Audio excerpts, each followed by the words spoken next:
Hi, hello all, welcome to my YouTube channel. Next work ബേക്കണിൻ്റെ തന്നെ of studies എന്നുള്ളതാണ്. Of studies എന്നുള്ളതും പിന്നെ ഫസ്റ്റ് ഓഫ് ഓൾ പറയുമ്പോൾ ബേക്കണെ കുറിച്ച് പറയുക. ബേക്കണെ കുറിച്ച് നമ്മൾ നോക്കി. ഓഫ് സ്റ്റഡീസ് എന്ന് പറയുന്നത് one of the finest essays of bacon ആണ്. അദ്ദേഹത്തിൻ്റെ സ്കോളർഷിപ്പ്, അദ്ദേഹത്തിൻ്റെ ആ ഇൻ്റലിജൻസ് നമുക്ക് എസ്സേക്കകത്ത് വളരെ വൃത്തിയായിട്ട് നമുക്ക് അറിയാൻ സാധിക്കും. അപ്പം അക്കോർഡിംഗ് ടു ബേക്കൺ നമ്മുടെ സ്റ്റഡീസ് എന്ന് പറയുന്നത് ഒരു ഡിലൈറ്റ് ആണ്, സോഴ്സ് ഓഫ് ഡിലൈറ്റ് ആണ്, ഓർണമെൻ്റ് ആണ്, അതുപോലെ തന്നെ നമ്മുടെ എബിലിറ്റിയെ കാണിക്കുന്ന കാര്യമാണ് നമ്മുടെ സ്റ്റഡീസ് എന്ന് പറയുന്നത്. വൈസ് മെൻ നോളജ് യൂസ് ചെയ്യുന്നത്, അല്ലെങ്കിൽ wise men use the knowledge, ബുക്സിൽ നിന്നുള്ള നോളജാണ് വൈസ് മെൻ യൂസ് ചെയ്യുന്നത്. അവരുടെ ജഡ്ജ്മെൻറ്റ് പവറും അവരുടെ ആ ഒരു പേഴ്സണാലിറ്റി, ക്യാരക്ടറൊക്കെ ഇമ്പ്രൂവ് ചെയ്യാൻ വേണ്ടി. സ്റ്റഡീസ് എന്ന് പറയുന്നത് എന്താണ്? നേച്ചറും എക്സ്പീരിയൻസും കൊണ്ടാണ് നമ്മുടെ സ്റ്റഡീസ് പെർഫെക്റ്റഡ് ആയി മാറുന്നത്. അപ്പോൾ നമ്മൾ പഠിച്ചൊരു കാര്യം നമ്മൾ അപ്ലൈ ചെയ്യുമ്പോഴും നമ്മൾ എക്സ്പീരിയൻസ് ചെയ്യുമ്പോഴുമാണ് അത് പെർഫെക്റ്റ് ആയിട്ട് മാറുന്നത്. അതുപോലെ തന്നെ ബേക്കൺ നാച്ചുറൽ അതായത് നമ്മുടെ നാച്ചുറൽ എബിലിറ്റീസ് ഉണ്ടല്ലോ, ഹ്യൂമൻ ബീങ്സ് ജനിക്കുമ്പോൾ നമ്മുടെ കുറച്ച് എബിലിറ്റീസും സ്കിൽസും ഒക്കെ ഉണ്ടല്ലോ, അതിനെ നാച്ചുറൽ പ്ലാൻസ് ആയിട്ടാണ്, PLANTS, അതായിട്ടാണ് ബേക്കൺ കമ്പയർ ചെയ്യുന്നത്. അതുപോലെ തന്നെ ബേക്കൺ പറയുന്നുണ്ട് ഡിഫറെൻറ്റ് ബുക്സ് എന്ന് പറയുന്നത് നമ്മൾ ഓരോ ബുക്ക് നമ്മൾ ഓരോ രീതിയിൽ വേണം വായിക്കാനെന്നാണ് ബേക്കൺ പറയുന്നത്. Bacon is of the view that a man, ഒരു മനുഷ്യന് അവൻ്റെ ഫുൾ സ്റ്റേറ്റസ്, അതായത് ഹ്യൂമൻ ബീങ് എന്നുള്ളൊരു ഫുൾ സ്റ്റേറ്റസ് അറ്റൈൻ ചെയ്യാൻ സാധിക്കുന്നത് സ്റ്റഡീസിലൂടെ മാത്രമാണെന്നാണ് ബേക്കൺ പറയുന്നത്. നമുക്ക് വായിക്കുമ്പോൾ ഒരുപാട് ഇൻഫർമേഷൻ കിട്ടും, നമുക്ക് നമ്മുടെ നോളജ് ഇൻക്രീസ് ചെയ്യാൻ സാധിക്കും. ഈ നോളജിനെ നമ്മൾ എവിടെ വേണം യൂസ് ചെയ്യാൻ? നമ്മൾ ബാക്കിയുള്ളവരുമായിട്ട് സംസാരിക്കുമ്പോഴും നമ്മുടെ പെരുമാറ്റത്തിലും വേണം ഈ ഒരു നോളജിനെ നമ്മൾ യൂസ് ചെയ്യാൻ. എന്നാൽ മാത്രമേ നമുക്ക്, അതായത് വെർബലി അല്ലെങ്കിൽ ഐഡിയാസ് എക്സ്ചേഞ്ച് ചെയ്യുമ്പോൾ നമ്മുടെ സ്റ്റഡീസ് അല്ലെങ്കിൽ നമ്മൾ പഠിച്ച കാര്യങ്ങൾ ഫ്രൂട്ട്ഫുൾ ആയിട്ട് മാറും. പിന്നെ നമ്മൾ സ്റ്റഡീസിൽ നിന്ന് ഫുൾ ബെനിഫിറ്റ് കിട്ടാൻ വേണ്ടി നമ്മൾ സംസാരിച്ചാൽ മാത്രം പോരാ, നമ്മൾ നമ്മുടെ നോളജിനെ ബ്ലാക്ക് ആൻഡ് വൈറ്റിൽ കാണിക്കണം. അതായത് നമ്മൾ എല്ലാ രീതിയിലും നമ്മൾ അതിൻ്റെ നോളജിനെ നല്ല മാക്സിമം എക്സ്പ്ലോയിറ്റ് ചെയ്യുക. സംസാരിക്കുക മാത്രമല്ല, എഴുതുമ്പോഴാണെന്നുണ്ടെങ്കിലും നമ്മൾ അല്ലാതെ ബിഹേവ് ചെയ്യുമ്പോഴാണെന്നുണ്ടെങ്കിലും നമ്മൾ കംപ്ലീറ്റ് ആയിട്ട് നമ്മളെ നോളജിനെ യൂസ് ചെയ്യാം. അപ്പോൾ അദ്ദേഹം പറയുകയാണ്, നമ്മൾ പഠിച്ച കാര്യങ്ങൾ നമ്മൾ പ്രാവർത്തികമാക്കിയില്ലെങ്കിൽ, അതിൽ നിന്ന് നമുക്കൊരു പ്രോഫിറ്റ് കിട്ടിയില്ലെങ്കിൽ നമ്മൾ ശരിക്കും പറഞ്ഞാൽ ലൈക്ക് ആനിമൽസിനെ പോലെയാണെന്നാണ് പറയുന്നത്. സോ മൈൻഡിൻ്റെ തന്നെ എല്ലാ ഡിഫക്റ്റിനെയും നമുക്ക് എന്താ പറയുക, ക്യൂർ ചെയ്യാൻ സാധിക്കും എങ്ങനെയാണ് സ്റ്റഡീസിലൂടെ എന്നാണ് ഇദ്ദേഹം പറയുന്നത്. ദെൻ ഇപ്പോൾ ക്വസ്റ്റ്യൻസ് നമുക്ക് നോക്കാം. ഇപ്പോൾ സ്റ്റഡീസിൻ്റെ 3 ഫംഗ്ഷൻ എന്താണ്? നമ്മൾക്ക് ഡിലൈറ്റിന് വേണ്ടിയും, അതായത് സ്റ്റഡീസിൻ്റെ മെയിൻ ഫോക്കസ് എന്ന് പറയുന്നത് നമുക്ക് ഡിലൈറ്റ് ചെയ്യുന്നു, അതൊരു ഓർണമെൻ്റ് ആണ്, അതുപോലെ തന്നെ നമ്മുടെ എബിലിറ്റിയെ കാണിക്കുന്ന ഒന്നാണ് സ്റ്റഡീസ് എന്ന് പറയുന്നത്. അപ്പോൾ സ്റ്റഡീസിന് നമുക്ക് അമ്യൂസ് ചെയ്യാൻ സാധിക്കും, സ്കോളർഷിപ്പ് നമുക്ക് അക്യൂർ ചെയ്യാൻ സാധിക്കും, ആൻഡ് ഓൾസോ നമ്മുടെ ഇൻ്റലക്ച്വൽ പവേഴ്സിനെ ഷാർപ്പൻ ചെയ്യാനും ഇൻക്രീസ് ചെയ്യാനും അത് സഹായിക്കും. പിന്നെ ഒരുപാട് സമയം നമ്മൾ എന്താ പറയുക, സ്റ്റഡീസിന് വേണ്ടി നമ്മളെന്നും പറഞ്ഞ് ഡെഡിക്കേറ്റ് ചെയ്യരുത്. അത് അൺവൈസ് ആയിട്ടുള്ളൊരു കാര്യമാണെന്നാണ് ഇദ്ദേഹം പറയുന്നത്. ടു മച്ച് ആയിട്ട് നമ്മളൊന്നും ചെയ്യരുത്. ഇനി നാച്ചുറൽ എബിലിറ്റീസിനെ എന്തുകൊണ്ടാണ് നാച്ചുറൽ പ്ലാന്റ്സുമായിട്ട് അദ്ദേഹം കമ്പയർ ചെയ്യുന്നത്? പ്ലാന്റ്സിനെ നമ്മൾ ട്രിം ചെയ്യണം ഇടയ്ക്കിടയ്ക്ക്, അല്ലേ? നല്ല പ്രോപ്പർ ഗ്രോത്ത് ഉണ്ടാവും. അതുപോലെ തന്നെയാണ് നാച്ചുറൽ എബിലിറ്റീസ്. അതിന് നമ്മൾ എന്ത് ചെയ്യുക? പുതിയ പുതിയ തലങ്ങൾ നോക്കുക, പുതിയ നോളജ് നമ്മൾ അഡാപ്റ്റ് ചെയ്തുകൊണ്ടേയിരിക്കുക. ഓക്കെ, ദെൻ ഇനി ഹിസ്റ്ററി പഠിച്ചുകൊണ്ടുള്ള ഗുണം എന്താണെന്നാണ് ബേക്കൺ പറയുന്നത്. ബേക്കൺ പറയുന്ന ഹിസ്റ്ററി പഠിച്ചു കഴിഞ്ഞാൽ ആളുകൾ വൈസ് ആവും എന്നാണ് പറയുന്നത്, ഇൻ്റലിജൻ്റ് ആവും എന്നാണ് പറയുന്നത്. നമുക്കൊരു ബെറ്റർ ഐഡിയ കിട്ടും നമ്മൾ ഹിസ്റ്ററി പഠിച്ചു കഴിഞ്ഞാൽ. വേൾഡിനെ കുറിച്ചുള്ള ഒരു ബെറ്റർ ഐഡിയ നമ്മൾ ഫ്രം ഹിസ്റ്ററി നമുക്ക് പഠിച്ചു കഴിഞ്ഞാൽ അണ്ടർസ്റ്റാൻഡ് ചെയ്യാൻ പറ്റും എന്നാണ് ഇദ്ദേഹം പറയുന്നത്. ആൻഡ് പോയട്രി എങ്ങനെയാണ് ഇമ്പ്രൂവ് ചെയ്യുന്നത്? പോയട്രി നമ്മുടെ ഇമാജിനേഷൻ്റെ ഹൊറൈസൺ കൂട്ടും, അതായത് നമ്മുടെ ആ ഒരു ഇമാജിനേറ്റീവ് ആയിട്ടുള്ള നമ്മുടെ മൈൻഡിൻ്റെ ആ ഒരു എബിലിറ്റി ഉണ്ടല്ലോ, അത് കൂട്ടും എന്നാണ് ബേക്കൺ പറയുന്നത്. മാത്സ് പഠിച്ചു കഴിഞ്ഞാൽ നമ്മുടെ ഇൻ്റലക്റ്റ് ഷാർപ്പാവും, അതുപോലെ തന്നെ എന്താണ് നമ്മുടെ ഈ കെയർലെസ്നെസ് മാറും എന്നാണ് പറയുന്നത് മാത്സ് പഠിച്ചു കഴിഞ്ഞാൽ.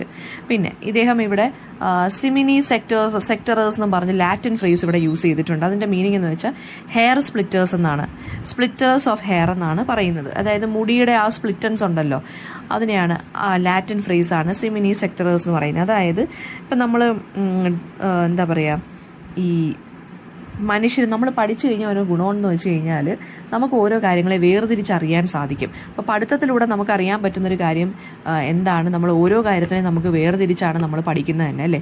അൺനോട്ടീസബിൾ ആയിട്ടുള്ള പല കാര്യങ്ങളെയും നമ്മൾ അല്ലെങ്കിൽ നമ്മുടെ ഓർഡിനറി അണ്ടർസ്റ്റാൻഡിങ്ങിൽ വരാത്ത പല കാര്യങ്ങളും നമ്മൾ പഠനത്തിലൂടെ അല്ലെങ്കിൽ നോളജിലൂടെ നമുക്ക് കിട്ടും. അതാണ് ഇവിടെ സ്പ്ലിറ്റേഴ്സ് ഓഫ് ഹെയർ എന്ന് പറയുന്നത്. അതായത് തലനാരിയുടെ കീറി മുറിച്ച് നമ്മൾ നോക്കുമെന്ന് പറയത്തില്ല, അത്രയ്ക്ക് ഡീപ്പായിട്ടുള്ള കാര്യം. ഓക്കെ, പിന്നെ സ്റ്റൊമക്കിന് വേണ്ടുന്ന ഗുഡ് എക്സസൈസ് എന്താണ്? വാക്കിംഗ് ആണ്, സ്റ്റഡി വാക്കിംഗ് ആണ്, അല്ലെങ്കിൽ ജെന്റിലായിട്ടുള്ള വാക്കിംഗ് ആണ് സ്റ്റൊമക്കിന് പറ്റിയ എക്സസൈസ് എന്ന് അദ്ദേഹം ഇവിടെ പറയുന്നുണ്ട്. പിന്നെ അതുപോലെ തന്നെ അദ്ദേഹം ഒരു സ്റ്റേറ്റ്മെന്റ് നടത്തുന്നുണ്ട്, ഫൂൾസ് അഡ്മയർ സ്റ്റഡീസ്. അത് എന്തുകൊണ്ടാണ് അങ്ങനെ പറയുന്നതെന്ന്? ഫൂൾസ് എന്തുകൊണ്ടാണ് സ്റ്റഡീസിനെ അഡ്മയർ ചെയ്യുന്നത്? ബിക്കോസ് എന്തുകൊണ്ടാണ് അതായത് അവർക്ക് നോളജ് കിട്ടുമ്പോൾ അവരൊരുമാതിരി ഷോക്ക്ഡ് ആവും. അപ്പോൾ കാരണം അവർക്ക് മനസ്സിലാക്കാൻ പറ്റുന്നില്ല ആ സംഭവം. അപ്പോൾ അവരെന്ത് ചെയ്യും, അതിനെ ഇങ്ങനെ ഭയങ്കര ആരാധനയോടുകൂടി നോക്കും. അതുകൊണ്ടാണ് സ്റ്റഡീസിന് ഇഷ്ടം എന്നാണ് പറയുന്നത്. പിന്നെ ക്രാഫ്റ്റി മെന്നിനെ കുറിച്ചും സിമ്പിൾ മെന്നിനെ കുറിച്ചും വൈസ് മെന്നിനെ കുറിച്ചും എന്താണ് ഈ എസ്സേക്കകത്ത് പറയുന്നത്. അപ്പോൾ ക്രാഫ്റ്റി മെന്നിന് സ്റ്റഡീസ് ഇഷ്ടമല്ല. സിമ്പിൾ ആളുകളാണെന്നുണ്ടെങ്കിൽ അവർക്ക് സ്റ്റഡീസ് ഇഷ്ടമാണ്. വൈസ് മെൻ എന്ത് ചെയ്യും, അതിനെ യൂസ് ചെയ്യും. അതായത് ബുദ്ധിയില്ലാത്ത ആളുകളാണെന്നുണ്ടെങ്കിൽ പഠിക്കത്തില്ല, അല്ലെങ്കിൽ നോളജിനെ റിജക്റ്റ് ചെയ്യും. സിമ്പിൾ ആയിട്ടുള്ള ആളുകൾ അതിനെ അഡ്മയർ ചെയ്യും, ഇഷ്ടപ്പെടും.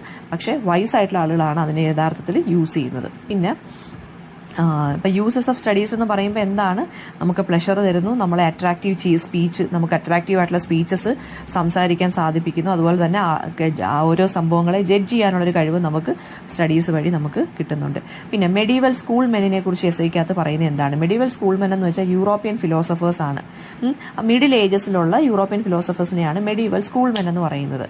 അപ്പം ഈ സ്കൂൾ മെന്നിൻ്റെ റൈറ്റിങ്സ്, അതായത് ഈ ഫിലോസഫേഴ്സിൻ്റെ റൈറ്റിങ്സ് പഠിച്ചു കഴിഞ്ഞാൽ നമുക്ക് പെട്ടെന്ന് തന്നെ കാര്യങ്ങളെ മനസ്സിലാക്കി എടുക്കാനും വേർതിരിക്കാനുള്ളൊരു എബിലിറ്റി കിട്ടുമെന്നാണ് പറയുന്നത്.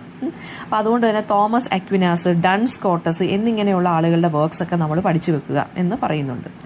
പിന്നെ റീഡിംഗ് ഏറ്റവും ഇമ്പോർട്ടൻ്റ് ആയിട്ടുള്ള ക്വസ്റ്റ്യൻ ആണ്. Reading maketh a full man, conference a ready man, writing an exact man. ഇതിനകത്ത് വരുന്നൊരു സ്റ്റേറ്റ്മെൻ്റ് ആണ്. അതിൻ്റെ മീനിങ് എന്താണെന്ന് ചോദിക്കാം. അതായത് ഒരു മനുഷ്യൻ അവൻ്റെ ഫുൾ സ്റ്റേറ്റസ്, ഹ്യൂമൻ ബീയിങ് എന്നുള്ള രീതിയിൽ ഫുൾ സ്റ്റേറ്റസ് അറ്റൈൻ ചെയ്യുന്നത് അവൻ്റെ നോളജിലൂടെ ആയിരിക്കും, അവൻ്റെ സ്റ്റഡീസിലൂടെയാണ്. അപ്പം നമുക്ക് വായന വഴി ഒരുപാട് ഇൻഫർമേഷൻ കിട്ടും, നമ്മുടെ നോളജ് ഇൻക്രീസ് ചെയ്യും. നമ്മൾ ഈ ഇൻഫർമേഷൻ നമ്മൾ എങ്ങനെ വേണം യൂസ് ചെയ്യാൻ, ബാക്കിയുള്ളവരുമായിട്ട് കൺവേഴ്സ് ചെയ്ത് അല്ലെങ്കിൽ കോൺവെർസേഷനിലൂടെ വേണം യൂസ് ചെയ്യാൻ. വെർബലിയും അതുപോലെ തന്നെ ഐഡിയാസ് എക്സ്ചേഞ്ച് ചെയ്യുമ്പോഴും ഒക്കെയാണ് ഈ സ്റ്റഡീസ് ഫ്രൂട്ട്ഫുൾ ആയിട്ട് മാറുന്നത്.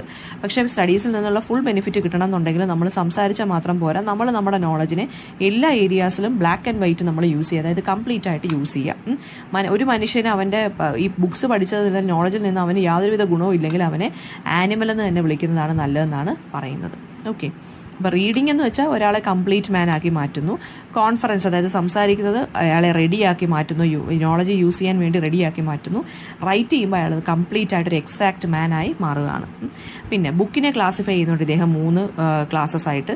ചില ബുക്സിനെ നമ്മൾ ടേസ്റ്റ് ചെയ്യണം, ചിലതിനെ നമ്മൾ സ്വാലോ ചെയ്യണം, ചിലതിനെ നമ്മൾ ഡൈജസ്റ്റ് ചെയ്യണം അല്ലെങ്കിൽ ച്യൂ ചെയ്യണം എന്ന് പറയുന്നുണ്ട്. അതായത് ചില ബുക്സിനെ നമ്മൾ ജസ്റ്റ് ഒന്ന് നോക്കിയാൽ മതി, ചിലതിനെ നമ്മൾ നോക്കിയാൽ മാത്രം ചിലതിനെ നമ്മൾ എന്ത് ചെയ്യണം എന്ന് പറഞ്ഞേക്കുന്നത് അങ്ങ് കഴിച്ചിറക്കണം. അതായത് നമ്മളൊന്ന് നല്ല ഡീപ്പായിട്ട് വായിക്കുക, നമ്മളൊന്ന് അങ്ങ് എന്താ പറയുക, നമ്മളിങ്ങനെ സ്വാലോ ചെയ്യണം, വിഴുങ്ങണം എന്നാണ് പറയുന്നത്.